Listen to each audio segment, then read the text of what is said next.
We passed on your opportunity. You know why we passed on you? Who? You. I don't give a f about no opportunity, boy. Saturday night, September 12th, 2025. 31-year-old mother of three, Erica Ridgell, posted a photo of burgers at a Detroit restaurant in Detroit, Michigan. By dawn, her lifeless body lay on her mother's front porch in Detroit.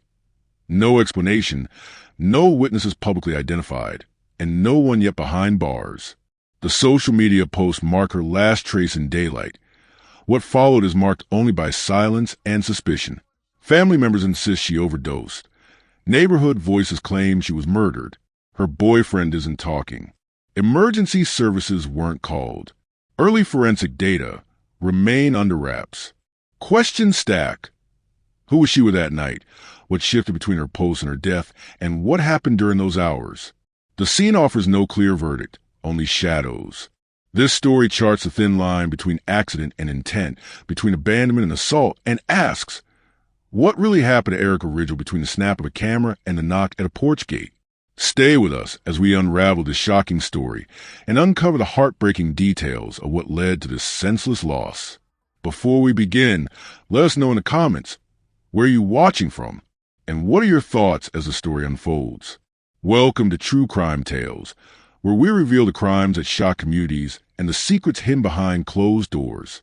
These are real people, real events, real consequences.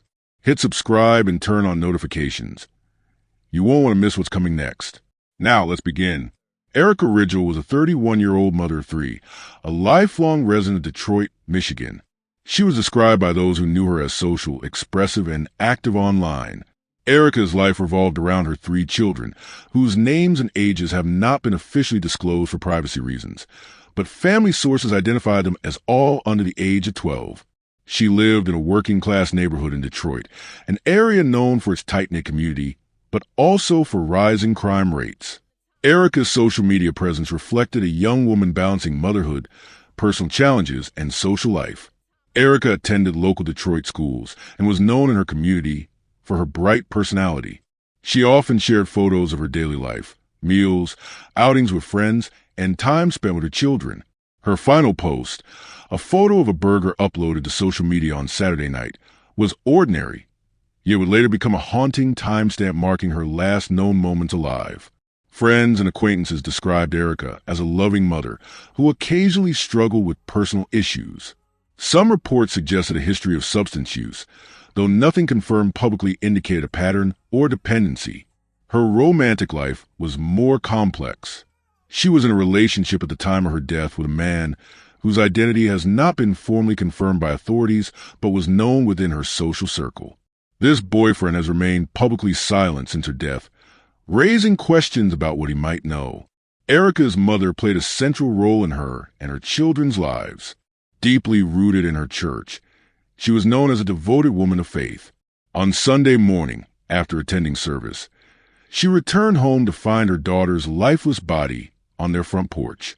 The shock reverberated not only through the family, but the entire neighborhood. Little is known about Erica's father, suggesting he was either absent or minimally involved. Extended family members have spoken to the media, expressing frustration with the lack of progress in the investigation. The most immediate concern after Erica's death became the care and emotional stability of her three children. They are reportedly staying with family members as the investigation continues.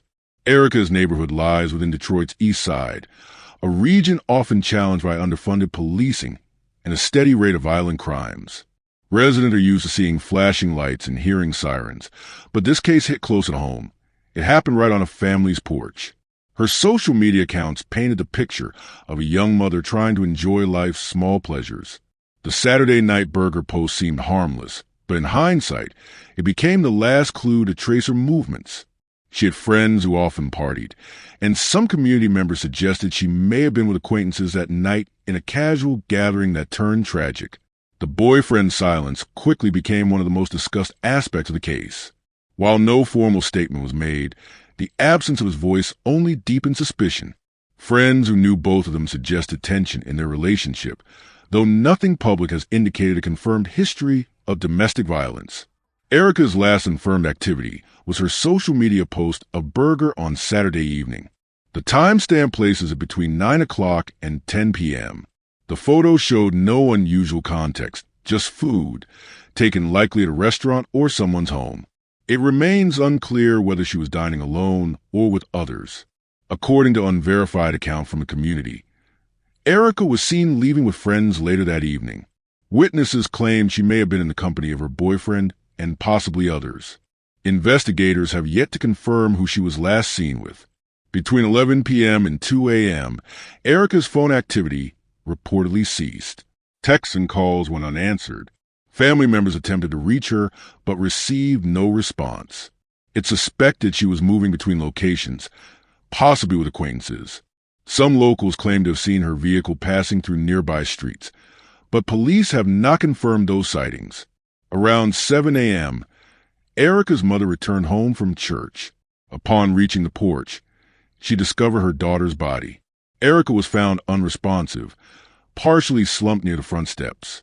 There were no immediate signs of forced entry or visible trauma, but her condition raised immediate suspicion. No one in the home reported hearing anything during the night. There were no known witnesses to her being left there.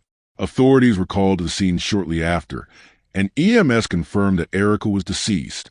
Early speculation suggested a possible overdose due to her position and the absence of visible injuries. The Detroit Police Department classified the case as a suspicious death. While toxicology results were pending, investigators treated the scene carefully. However, there were community complaints that the area was not properly secured before evidence could be collected. The boyfriend did not appear at the scene, nor did he publicly comment. Family members expressed anger at his silence.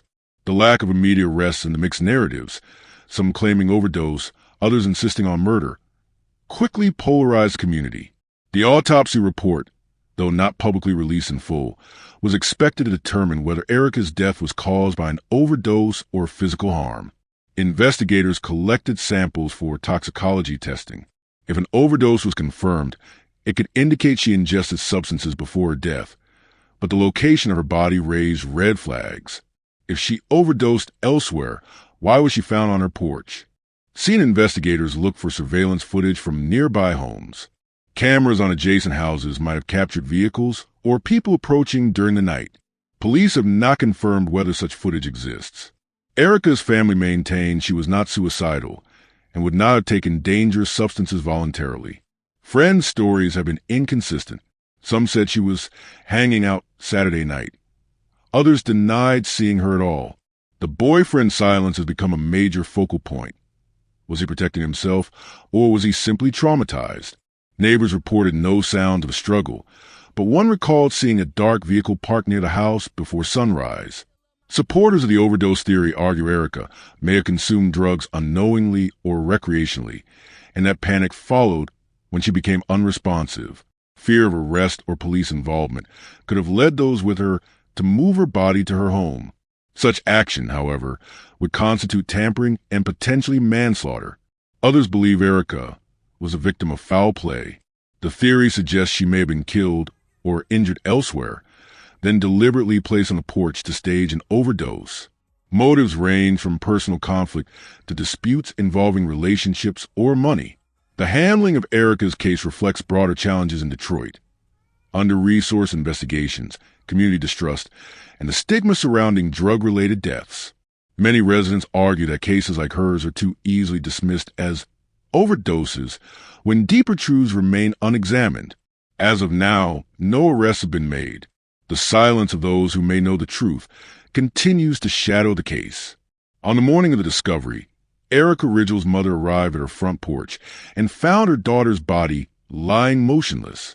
The discovery created immediate distress, both as a parent and as a longtime member of her church community. This event occurred on a Sunday morning, a time the mother typically prepared for church. Instead, she was forced to call authorities to report her own child's death on her property. The church connection is important because the mother has been known to be an active congregant, and the discovery disrupted what would have been her normal Sunday routine. Erica was a 31-year-old mother of three. Following the discovery, her family had to make urgent arrangements for the care of her children. Guardianship was assumed by extended family members, who took responsibility for ensuring the children's welfare, education, and stability. While the children's names and ages remain private, reports indicate that the family has divided responsibilities for their long-term care. Immediate needs included housing, financial assistance, and counseling. There's been no public statement confirming whether Child Protective Services became involved. Tension has emerged within the extended family. Some relatives insist Erica's death was a result of an overdose, while others firmly believe she was murdered. This difference of opinion has created internal divisions about what information to release publicly. Certain family members prefer to remain silent to avoid public speculation, while others are openly critical of what they view as a lack of police progress. This conflict has caused discomfort within the family, with individuals expressing different interpretations of the available evidence. Within the surrounding neighborhood, the discovery raised questions about safety and accountability. Residents expressed confusion about how a woman's body could be left on a porch without witnesses coming forward. Some neighbors voiced fear that the death could be tied to criminal activity or drug use in the area, while others worried it reflected the city's broader struggle with unsolved cases. Informal discussions circulated, fueled by speculation and social media posts that referenced the discovery. Local media reported the story with conflicting angles. Some coverage focused on the possibility of an overdose, citing unnamed family sources, while others focused on signs of foul play, noting the unusual circumstance of the body being placed on a porch. The lack of an official determination from law enforcement left journalists relying on secondary accounts. As a result, public perception became divided. To some, it was a tragic overdose. To others, a potential murder that demanded justice. Erica's mother's church played a visible role in community response. The Sunday service following the discovery included a moment of prayer and a brief acknowledgement of the tragedy. Later, members organized informal meetings to discuss safety and the need for community accountability. Sermons following the incident focused on unity, vigilance, and the duty to report suspicious activity. The church became a point of outreach for those seeking information about what happened the previous night. Social media quickly became the center of attention. Hashtags bearing Erica's name began trending in local circles, calling for justice and transparency. A small vigil was held outside her mother's home, where community members placed candles and flowers. Posts appeared on Facebook, TikTok, and Instagram questioning the official silence and appealing for witnesses to come forward. Online, opinions remained divided. Some users called for an overdose awareness campaign, while others demanded that the case be treated as homicide until proven otherwise. Public confidence in the Detroit Police Department remained strained. Historically, Detroit residents have shown skepticism toward police transparency and investigative follow-through, particularly in cases involving women of color. The absence of arrests or official statements in Erica's case has intensified that distrust. Several community members have noted that police updates have been minimal and no classification of the death, whether homicide, overdose, or undetermined, has been publicly released. Statistics underline the context. In 2023, Detroit recorded over 430 opioid-related overdose deaths, while homicide rates showed a slight decline from the previous year. Many residents have pointed out that overdose deaths often receive less investigative priority unless strong evidence of foul play emerges. This backdrop contributes to speculation that Erica's case may not be receiving sufficient scrutiny. Witness cooperation also remains a barrier. If individuals present during the night of her death were involved in drug use, they may fear legal repercussions for calling authorities. The stigma surrounding overdose deaths and the broader issue of community police mistrust continue to limit information sharing. These factors have slowed the investigation and contributed to ongoing uncertainty. Account of Erica's final hours vary. Friends reportedly gave conflicting statements about who she was with on Saturday night. Some claim she attended a small gathering. Others say she left alone after posting the burger photo on social media. The boyfriend's silence has been central to public suspicion.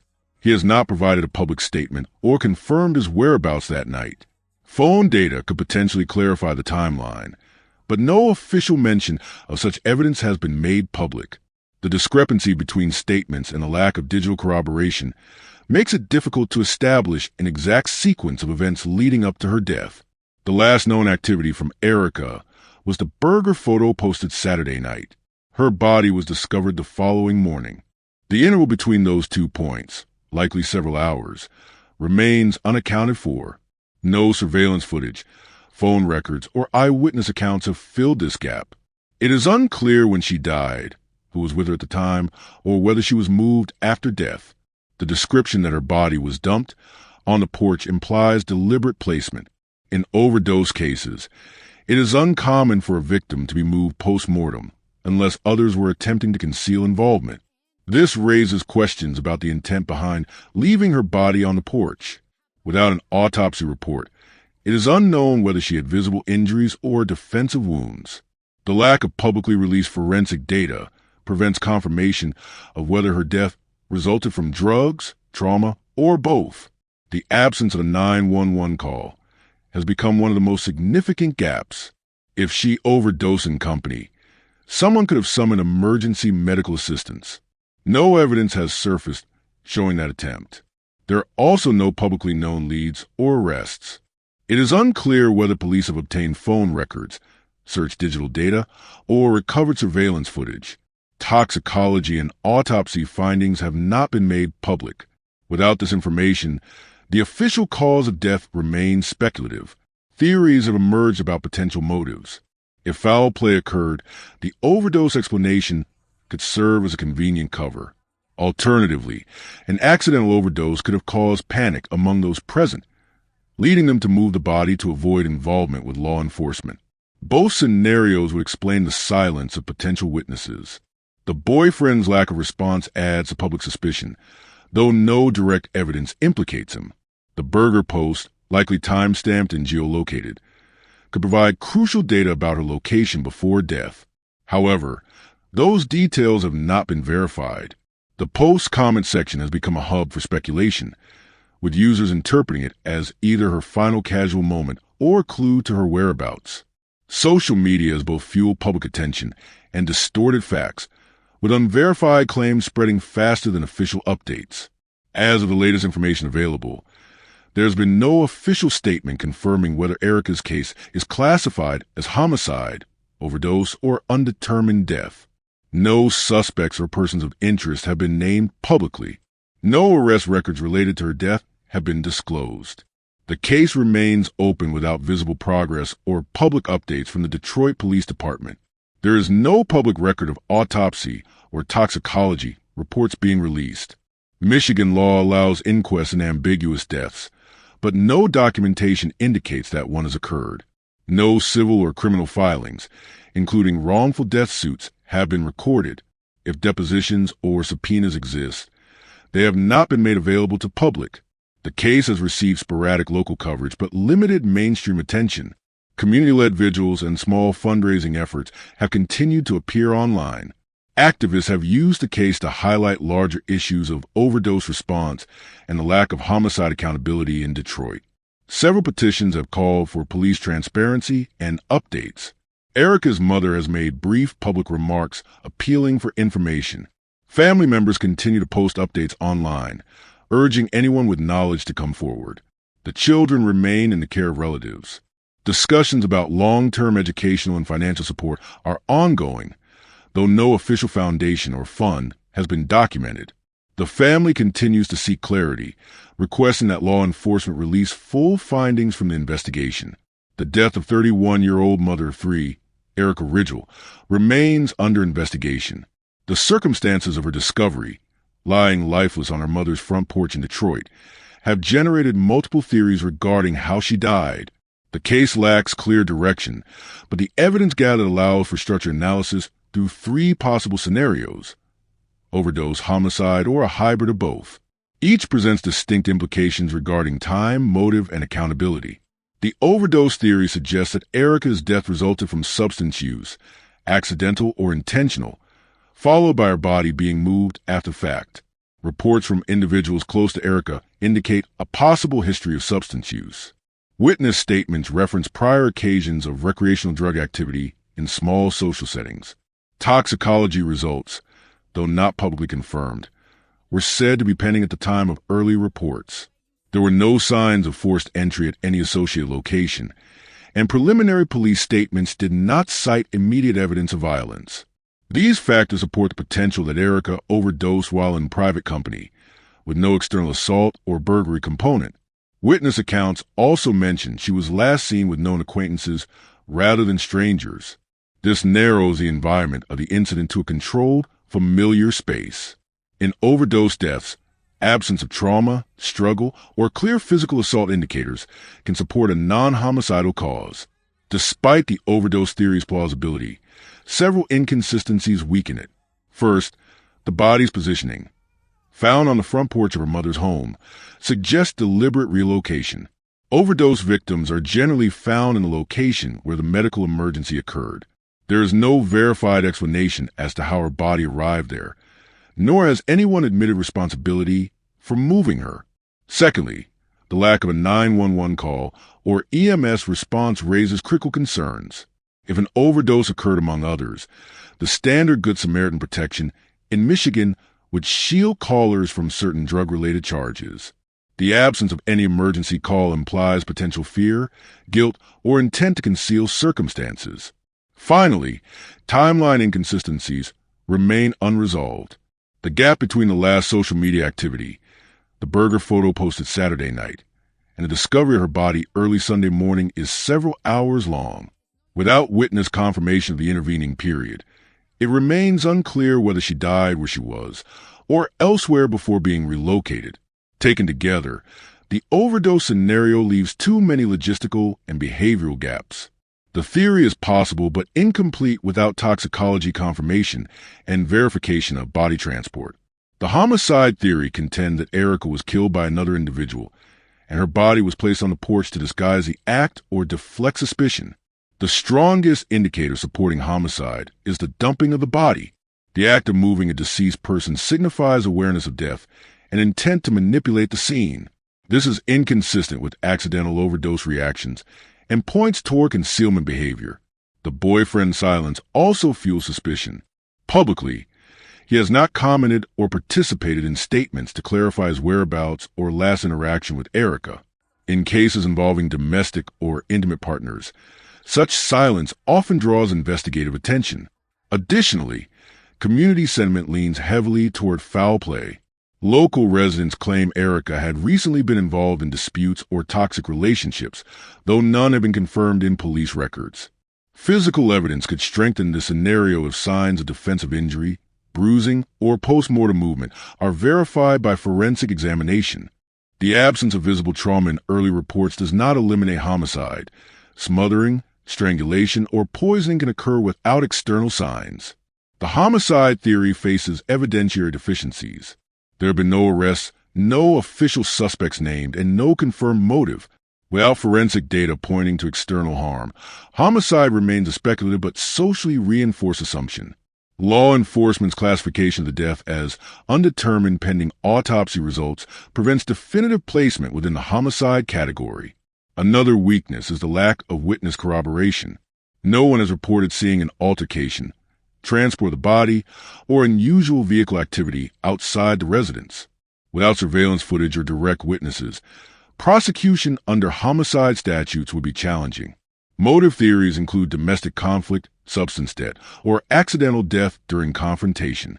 Individuals with direct access to Erica that night include the boyfriend and any companions she socialized with after her post. Forensic examination of their clothing, vehicles, and phone data could clarify movement patterns and timelines. At present, while the homicide theory aligns with the body's relocation and suspicious silence of close associates, it lacks sufficient corroboration to confirm intentional killing. A hybrid explanation integrates both possibilities, an accidental overdose followed by post-mortem manipulation. Possibility 1.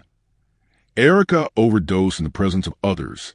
Fearing criminal charges, those present failed to call emergency services.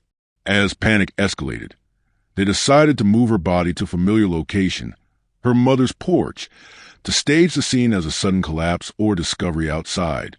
Possibility 2. An overdose may have occurred, but secondary actions, such as delayed aid or rough handling, contributed to her death, creating a combination of negligence and potential manslaughter. Alternatively, One participant may have intentionally supplied or administered a harmful substance, elevating it to a homicide through reckless conduct. The hybrid theory fits both the movement of the body and the absence of violence. It accounts for panic, silence, and lack of EMS involvement while maintaining a non-malicious primary cause of death. For investigators, this scenario emphasizes negligence and concealment over intent to kill. The Ridgell case exposes systemic vulnerabilities affecting marginalized communities in urban areas. When deaths involve drugs or ambiguous circumstances, investigations are often deprioritized, leading to unresolved outcomes. This fuels community distrust and reinforces perceptions of selective justice. Social media also serves as a digital timestamp of final moments. Erica's last public action, a burger photo, illustrates how ordinary posts become evidentiary markers. Digital forensics now play a critical role in reconstructing timelines for modern cases, offering insight into last communications and potential emotional states. The failure to call EMS exemplifies broader system failures: lack of awareness about Good Samaritan laws, fear of police, and hesitation to involve authorities. Combined with silence from potential witnesses, these behaviors impede accurate determination of cause and accountability. The case remains open. There have been no arrests, and Detroit police have not released official findings regarding cause of death. The file is listed as under investigation, pending additional forensic clarification. The family continues to petition authorities for updates. Community awareness has increased, fueled by social media and local commentary. Despite limited police communication, public attention keeps the case active in local discourse. Key uncertainties persist: the confirmed cause of death, the identity of those last with her, the time and method of body relocation, and the motive, if any, behind concealment. Forensic re-examination, verification of toxicology results and injury analysis. Witness re-interviews, focusing on individuals present Saturday night. Data reanalysis, cell phone tracking, message logs, surveillance review. Cold case grouping, retention within Detroit's unresolved death archive for periodic review. The contrast between Erica's final social media post and her death underscores a rapid shift from public normalcy to unexplained tragedy. Each digital trace, every comment and timestamp, now represents a clue toward resolution. The case requires renewed witness cooperation, transparent law enforcement updates, and sustained public visibility. Until someone steps forward or evidence confirms a cause, Erica Ridgell's death remains an unresolved intersection of silence, fear, and unanswered questions. If you found this story as gripping and heartbreaking as we did, don't forget to like this video and share it with others. And if you want to hear more true crime stories that uncover the mysteries behind these tragic events, make sure to subscribe to our channel and turn on the notification bell. You won't want to miss our latest stories, updates, and discussions. Thank you for joining us on this journey to seek justice and explore the truth. Together, we can make a difference. Until next time, stay safe and stay aware.